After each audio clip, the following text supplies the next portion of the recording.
Ay, mag-apuna na pala tayo, guys.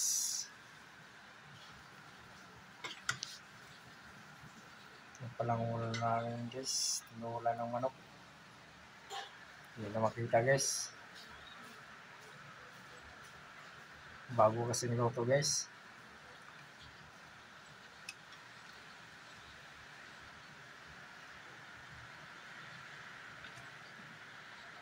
Tinolang manok. Isa ka na. Ito na. Panghapunan namin ngayon. Guys. Tama-tama, guys. Kaya mga ulan ngayon, guys.